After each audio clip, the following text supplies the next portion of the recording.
जय श्री राम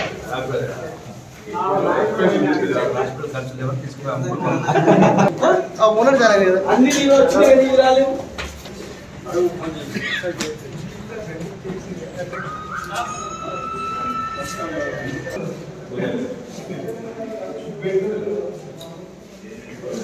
బెడ్రూమ్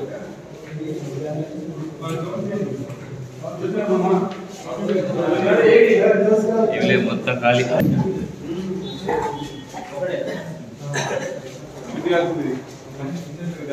శుద్ధి కొంచెం కొంచెం వాటర్ తెచ్చి శుద్ధి చేద్దాం మొత్తం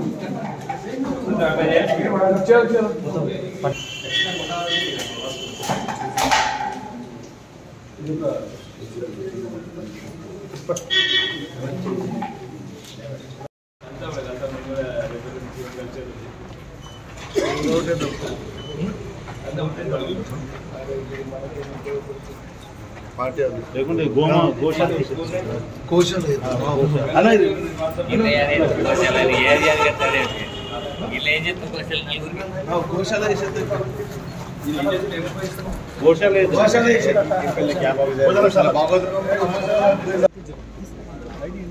స్వేచ్ఛాయుతమైన ఆరు అంటే స్వేచ్ఛ వాయువులు ఎక్కడ చూసిన స్వేచ్ఛ.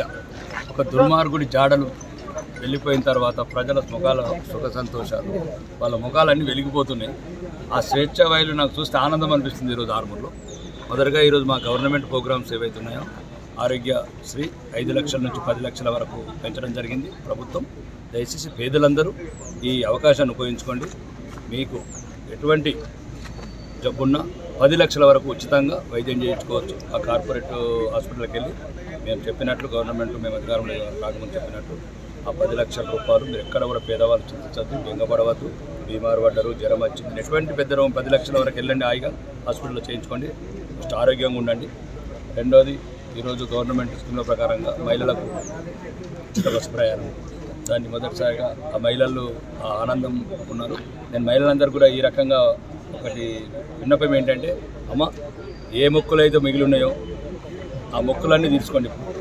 అంటే దేవుళ్ళ మొక్కులు, ఆ మొక్కులు, ఏ మొక్కులు ఉంటాయి.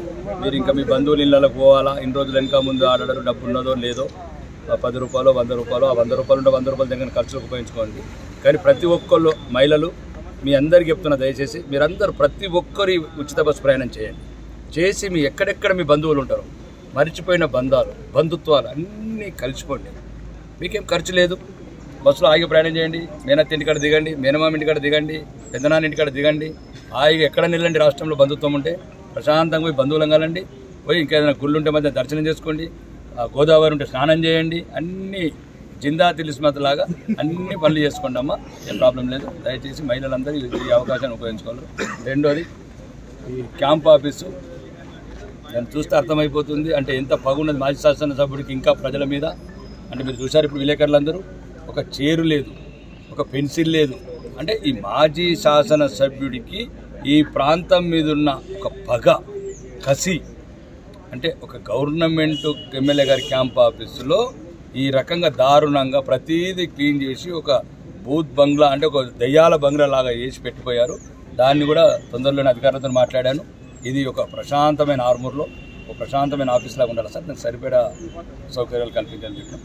మీరు కూడా విలేకరులు ఈ రోజు నుంచి చెప్పండి. మొదటిసారి నేను ఎమ్మెల్యే పరిధిలో రావడం, ఈ స్వేచ్ఛ ఎట్లనే ఉంటుంది, బ్రహ్మాండంగా ఉంటుంది. అధికారులకు కూడా ఇప్పుడు అదే చెప్పడం జరిగింది. నేను 87 గ్రామాల ప్రజల జీతగాన్ని. కొందరికి ఇబ్బందిగా ఉంటుంది ఈ పదం, ఎన్నికల ముందు కూడా ఇదే పదం వాడాను. నేను కూడా కాబోయే మాజీ ఎమ్మెల్యేని, నాకేం కొమ్ములు రాలేదు. ప్రజల ఆశీర్వాదంతో నన్ను గెలిపించారు. నిరంతరం ప్రజల సేవలోనే ఉంటాను. నేను చెప్పిన ప్రతి పనిని చేస్తాను. చేయకపోతే కూడా 5 సంవత్సరాల తర్వాత మౌనంగా నిష్క్రమిస్తాను రాజకీయాలు.